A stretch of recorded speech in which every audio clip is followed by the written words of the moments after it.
जिनसे बाण चलाए जाते हैं, फेंके जाते हैं, उनका नाम इंसास अर्थात धनुष है। ऐसे बड़े बड़े इंसास धनुष जिनके पास है वे सभी मेहसास है। तात्पर्य है कि बड़े धनुषों पर बाण चलाने एवं प्रत्यक्ष खींचने में बहुत बल लगता है। जोर से खींचकर छोड़ा गया बाण विशेष मार करता है। ऐसे बड़े बड़े धनुष पास में होने के कारण ये सभी बहुत बलवान और शूरवीर हैं। ये मामूली योद्धा नहीं है। युद्ध में ये भीम और अर्जुन के समान है, अर्थात बल में ये भीम के समान और अस्त्र शस्त्र की कला में ये अर्जुन के समान है। युयुधान सात्विक ने अर्जुन से अस्त्र शस्त्र की विद्या सीखी थी, इसलिए भगवान श्री कृष्ण के द्वारा दुर्योधन को नारायणी सेना देने पर भी वह कर्तव्य होकर अर्जुन के पक्ष में ही रहा, दुर्योधन के पक्ष में नहीं गया। द्रोणाचार्य के मन में अर्जुन के प्रति देश भाव पैदा करने के लिए दुर्योधन महारथियों में सबसे पहले अर्जुन के शिष्य युयुधान का नाम लेता है। तात्पर्य है कि इस अर्जुन को तो देखिए, इसने आपसे अस्त्र शस्त्र चलाना सीखा है और आपने अर्जुन को यह वरदान दिया है कि संसार में तुम्हारे समान कोई धनुर्धर न हो, ऐसा प्रयत्न करूँगा। इस तरह आपने तो अपने शिष्य अर्जुन पर इतना स्नेह रखा है, पर वह कृतघ्न होकर आपके विपक्ष में लड़ने के लिए खड़ा है, जबकि अर्जुन का शिष्य युयुधान उसी के पक्ष में खड़ा है।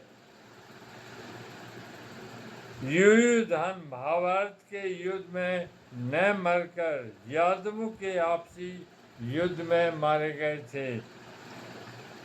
विराट जिसके कारण हमारे पक्ष का वीर सुशर्मा अपमानित किया गया, आपको सम्मोहन अस्त्र से मोहित होना पड़ा और हम लोगों को भी जिसकी गाय छोड़कर युद्ध से भागना पड़ा, वह राजा विराट आपके पक्ष में खड़ा है।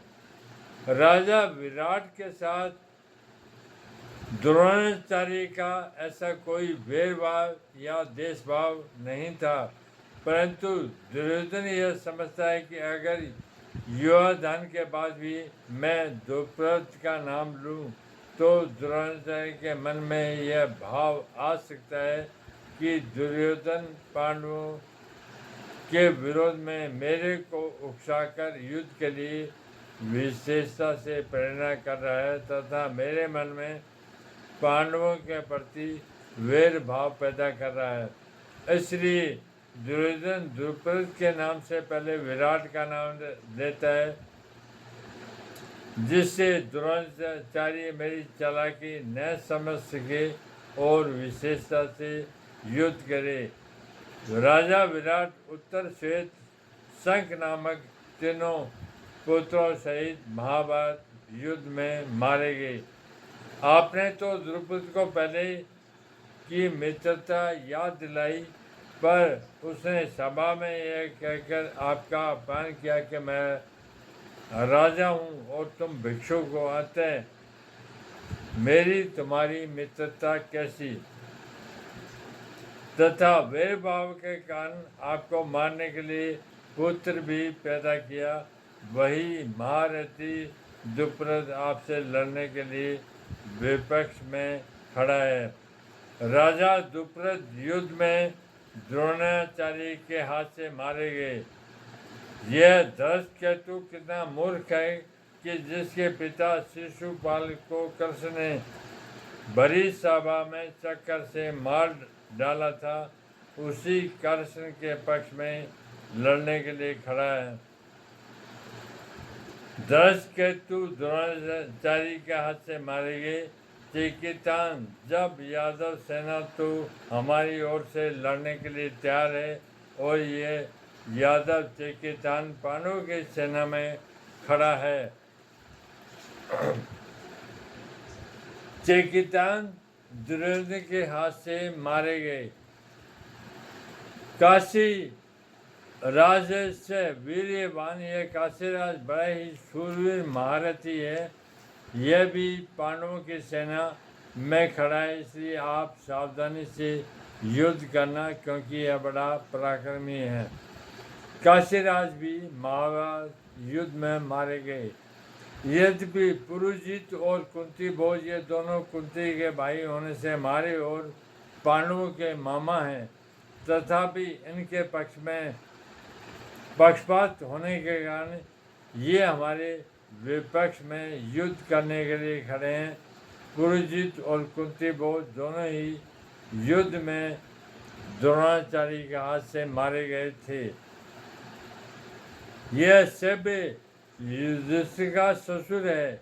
यह मनुष्य में श्रेष्ठ और बहुत बलवान है। परिवार के नाते यह हमारा संबंधी है, परंतु यह पांडवों के ही पक्ष में खड़ा है। पांचाल देश के बड़े बलवान और वीर योद्धा मनु तथा उत्मौजा मेरे वैरी अर्जुन के रथ के पहियों के रक्षा में नियुक्त किए गए हैं। आप इनकी ओर भी नजर रखना। रात में सोते हुए इन दोनों को अश्वत्थामा ने युद्ध में मार डाला। यह कृष्ण की बहन सुभद्रा का पुत्र अभिमन्यु है। यह बहुत शूरवीर है। इसने गर्भ में ही चक्रव्यूह भेदने की विद्या सीखी है। अतः चक्रव्यूह रचना के समय आप इसका ख्याल रखें। युद्ध में दुशासन के पुत्र द्वारा अन्यायपूर्वक सिर पर गदा का प्रहार करने से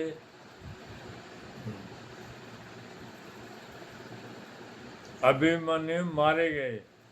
युधिष्ठिर, भीम, अर्जुन, नकुल और सहदेव इन पांचों के द्वारा द्रौपदी के गर्भ से कर्मश प्रतिविज्ञ सुसोम सुकर्मा शतानीक और सुरसेन पैदा हुए। इन पांचों का आप देख लीजिए। द्रौपदी ने भरी सभा में मेरी हंसी उड़ाकर मेरे हृदय को जलाया है। उसी ने इन 5 पुत्रों को युद्ध में मारकर उसका बदला चुकाए। रात में सोते हुए इन 5 को अश्वत्थामा ने मार डाला। ये सब के सब महारथी हैं, जो शास्त्र और शस्त्र विद्या दोनों में प्रवीण हैं और युद्ध में अकेले ही एक साथ 10,000 धनुर्धारी योद्धाओं का संचालन कर सकते हैं। उस वीर पुरुष को महारथी कहते हैं। ऐसे बहुत से महारथी पांडव सेना में खड़े हैं।